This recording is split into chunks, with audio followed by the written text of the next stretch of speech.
Ito naman ay si Venice Suwan, ating kalaro ngayon. Opening tayo sa pula, 115. Okay, nag 215, 61, yun, nag 313. O 10-6 lang tayo dito mga boss. Okay, para ipit ang posisyon. Nag 313 pa, 7-3 pa, lalo na no. Yan, 416. Dito siya. Sinalo lang natin.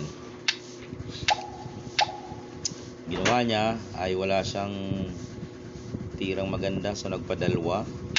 Kain tayo dalawa, kain siya ng dalawa. Sumabay tayo ng 314.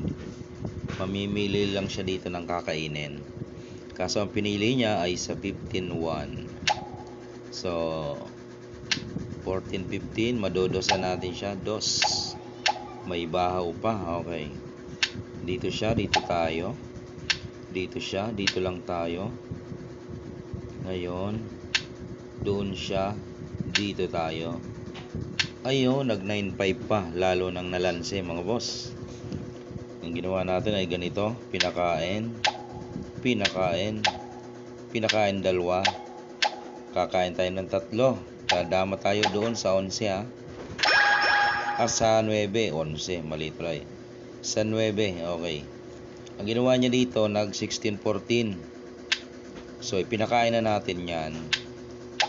Baboy na yun dyan. Tapos yung dama natin, inilagay natin sa 15. So, wala siyang galaw. Puro pakain. Okay. So, game 2 tayo.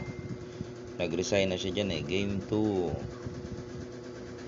Yan. Ako naman ang second move. Doon siya. Dito ako. O, ganun na naman.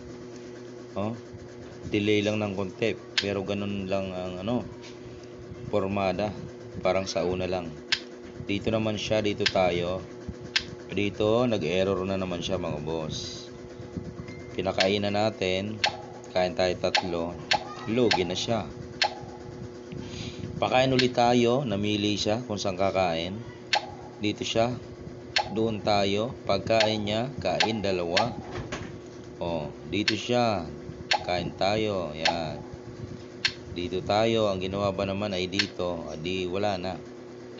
Yan So, nagpakain na. Resign na siya dyan mga bossing. Alright, shout out sa iyo, Venice Suwan. Alright, nagkamali ka ng sulong, kaya natalo. Tabla lang dapat yun